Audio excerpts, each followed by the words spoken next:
Good afternoon, good evening. It is now day 22 of the January transfer window, and God, the smell of bullshit coming out of West Ham right now seems to be at an all-time high. Honestly, fake news flying all over the place. So today what I wanted to do was kind of go through some of the latest links, some that are, dare I say it, realistic, and some that are definitely not so realistic as well. So focusing on the not so realistic ones, you all know about John Duran. You all know about the £57 million bid. Oh, shit. Sorry, I meant £43 million bid plus the 14 million in add-ons.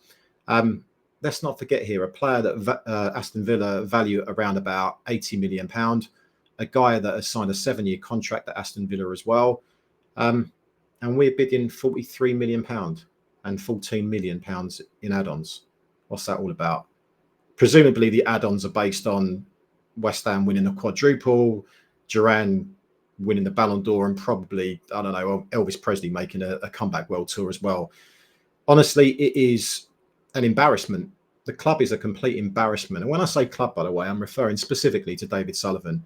Honestly, who actually buys all of the bullshit from Sully? And let's not forget all of these little minions that are spreading all of this gossip as well. So for me, let's just focus on the ones that are not going to happen, right? John Duran, that's definitely not happening. That ship has sailed long ago, right? Last summer, we had our opportunity. It's not going to happen again. And whilst we're at it, let's also forget about Jonathan David. That one's definitely not happening. You all know my thoughts on him. I've said it many, many times. I think he's a fantastic player, someone I'd love to bring to West Ham. He's got everything that we need in a striker. But in fairness, he's probably going to see out his contract. He's probably going to go and move to a Champions League club, perhaps, and also look for a pretty hefty payday when he leaves Lille at the end of the season. So, yeah, I can't see that one happening. But truth be told, I don't think West Ham probably even ever attempted to try and get him in anyway. So that was a bit of a waste talking about him, wasn't it? Whilst we're talking about Lille and also players that potentially might not happen, the situation with Angel Gomez today, there was a bit of noise that apparently that's not looking anywhere close either. According to sources, it is a million miles away, apparently. So what we also understand is there are a few teams, other teams going in for him as well, a few other Premier League teams. So is that one going to happen? It's looking pretty unlikely, let's be honest. I hope that it does, because again, he's a player that brings everything that we would need in midfield. You know, he's dynamic, he's a fantastic passer of the ball, excellent vision. He'd just be a really, really good addition to the team. But I don't really want to focus on players that aren't even going to potentially come to West Ham. I can't see it happening. Let's focus on the positives. And I suppose the positives are that we've now got £57 million in our transfer kitty. Shit. According to sources, according to Sully. So with that £57 million, who have we actually got lined up? Who realistically could we see coming to the club? There was some noise over the course of the last 24 hours about a young lad called Ezequiel Banzuzi, attacking midfield player, plays in the central midfield positions, 19-year-old Dutch player playing in Belgium, I believe, right now. By all accounts, this kid's got really, he's got real potential. You know, he's got pace. He's an excellent dribbler of the ball. Apparently, he's highly thought of with a lot of European clubs sniffing around as well. So what have we done? We've gone in with a bid, £12 million. That's been rejected. We'll have to see how that one transpires.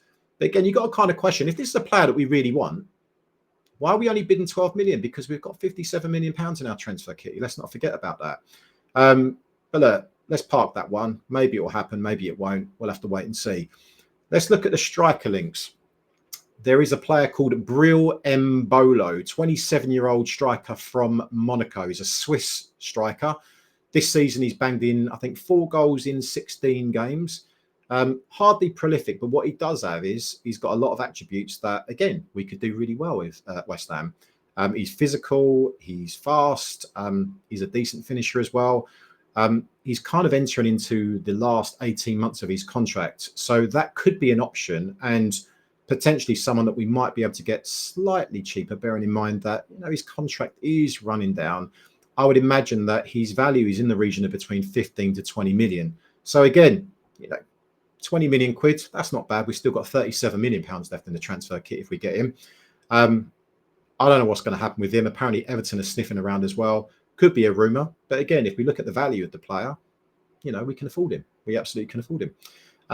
The other player that we've been linked with as well is Noah Okafor, 24-year-old striker from AC Milan. Now, again, there seems to be a common trend with a lot of the strikers that we're looking at right now, which is pace. Now, this guy, he's definitely got pace. He's extremely fast. He's two-footed.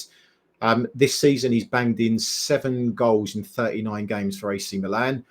But again, that doesn't sound prolific, but you also need to factor in that he's also playing off the left wing as well. His value currently is around about 15 to 20 million. So again, absolutely affordable for West Ham. If we put the money up, we've got 57 million pounds, let's not forget. Another player that was linked with us yesterday. Well, actually, this is an interesting one because it's a player that we know quite well, a guy called Moussa Dembele, playing for Al Ettifaq in the Saudi League. 28 years old. He is the ex-Lyon striker. Used to play for Celtic and also had a very short stint at Fulham as well. If you may recall, he is the guy that got Cresswell sent off when we played Lyon in the quarterfinals at the London Stadium of the Europa League. Now, if you look at his track record, particularly in France, it's pretty impressive, to be fair. He's banged in 56 goals, got 11 assists and 129 Liga 1 appearances. His current value right now, bearing in mind he's 28, bearing in mind he's playing in the Saudi League, is around about 10 to 15 million pounds. So a feasible option, potentially. Also an affordable option for us. Let's see what happens there. But apparently, like I say, a player that we are strongly linked with. Another player that we are linked with, and this isn't necessarily a new link, but it has resurfaced over the course of the last 24, 48 hours, is the Portuguese striker, Andre Silva. Now, if you don't know Andre Silva, he is currently playing for Real Sociedad in La Liga in Spain. He is a player that actually has an impressive track record. He does. He scored quite a decent amount of goals. If you look at 5 years ago, when he was playing for the likes of Eintracht Frankfurt, I think he scored 40 in 57 appearances. And then he moved over to Leipzig. Since he's been at Leipzig, we've seen a steady decline in terms of his goals per game ratio. In the 21-22 season, he scored 11 goals in 33 games. Not bad. Next season, he scored 4 goals in 31 games, which is really not that great, let's be honest. He then missed the season through injury. He was out for nearly 12 months. And then when he came back, he got back into the team, scored 1 goal in 8 appearances. And since then, he's gone on loan to Real Sociedad, where he's scored 3 goals in 19 appearances. Now, I've got to ask the question here, why? Why are we looking at this player? Because we're talking about a guy that is 29. He's going to be 30 this year. He is at the latter stages of his career at the moment. He's a striker that his goal scoring ratio has declined quite significantly over the course of the last 3 or 4 years. But he's also a striker that has injury problems. So again, if you look at his injury record, honestly, you couldn't make this stuff up, right? He's actually injured at the moment, but apparently he's only going to be out for 8 days. He's got a slight niggly calf problem, so he is out. He hasn't really been getting much game time so far this season. He hasn't really been getting much game time at all. As I've kind of already alluded to before, he had a year out. He actually had the equivalent, I think it's around about 373 days out injured with a calf problem. He missed 50 games combined when he was both with Leipzig and also with Sociedad due to this calf problem. Prior to that, he also had about 44 days out in 2023, missed about 8 games in 2022, 23, missed about another 8 games as well, also for a hamstring problem. The guy seems to be plagued with injuries for the last 4 or 5 years. So why on earth are we going for him? Because you know our problems right now. We always seem to sign strikers that have injury problems, or at least if they don't have injury problems when we sign them, they end up having injury problems when we buy them. He's also 29, 30. Is he going to do a job for us for the next, 5 months of the season? Is he really going to do a job for us? I mean, you've got to kind of really ask the question, because I don't think he would. If you look at his track record, he's too injury prone over the course of the last few years. It kind of brings back memories of the likes of, I don't know if you can recall this, but Diego Tristan, who we signed, who was crazily prolific when he was playing for Deportivo back in the day, came to West Ham, scored about 2 goals, and it was not overly impressive. Also reminds me of the Italian bloke that we signed, Marco Borriello. Again, really prolific in his earlier days, came to West Ham, got injured, didn't play another game again. I think he made 2 appearances. I don't get it. I really, really don't get why we're even linked to a player like this. Now, again, I'm not doubting his ability. in his kind of earlier years, but I am doubting him as a viable option for us for the rest of this season. It just does not make sense to me. So if you factor all of that kind of information in, you've got to say he's probably going to be a striker that will sign, because that is exactly the type of striker that we would typically go in for. If he does come to West Ham, I hope that he stays injury free and he scores goals for us. And of course, I want to back him and support him. But at this moment in time, whilst he's not at West Ham, I'm hoping that he doesn't join the club. I really do. So that's kind of it when it comes to some of the current transfer links. Obviously, I've spoken a million times about Evan Ferguson. Is that one going to happen? Well, again, maybe it might do, but I understand that Brighton have just let go of one of their other strikers, which could well mean that now they're going to need to rely on Evan Ferguson as being a backup. So I would suspect, like I said the other day, that might happen. Well, if it does happen, it will probably happen towards the back end of the transfer window. So I'm imagining right at the tail end, which isn't great because you don't like leaving things to the last minute. We want to get stuff sorted now. We do. So, you know, looking at the striker links, we've got Dembele, Okafor, Embolo. There's potentially some interesting options there. If you look at the amount of money that we've got to spend, £57 million, and actually, if you look at it, in principle, we could sign all of those players based on the amount of money we've got. Andre Silva, probably going to be a loan deal. I don't see why we would buy him, but he's not worth much more than £5 million at the moment based on transfer market. Moussa Dembele, like I said, about £10 million. Noah Okafor, about £15 million, and Embolo worth about £15 million as well. So we could actually sign all of those players for the £57 million that we've got in our transfer kitty. Let's see what happens. I'll keep my fingers crossed. And do you know what? I really want to be proven wrong with all of this kind of stuff.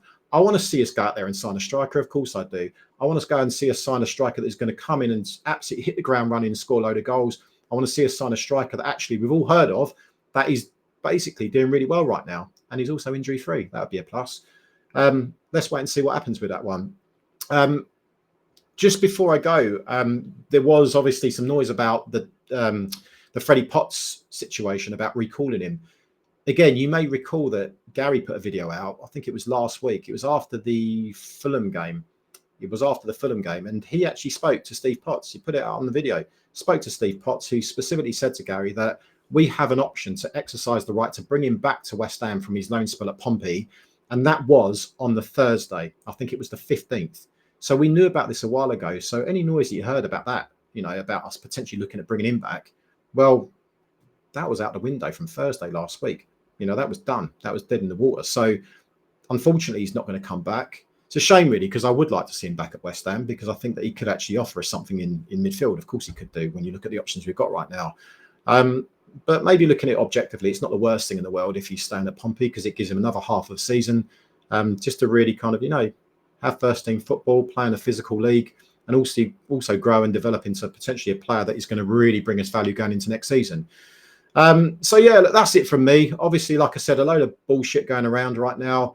Some of it, well, I say rumours, not bullshit. There's a lot of rumours going around right now. Some of it is bullshit. Some of it, there may be some validity behind it. Who knows? I guess we'll see over the coming days and week and a bit left of the transfer window. I have my doubts. I really have my doubts. Question for you all, and I'd love to get your answers in the chat here. 57 million quid. Do you really believe that we have that to spend this window? Anyway, I'll let you think about that. In the meantime, have a wonderful evening. Look forward to speaking with you all soon. Come on, you irons.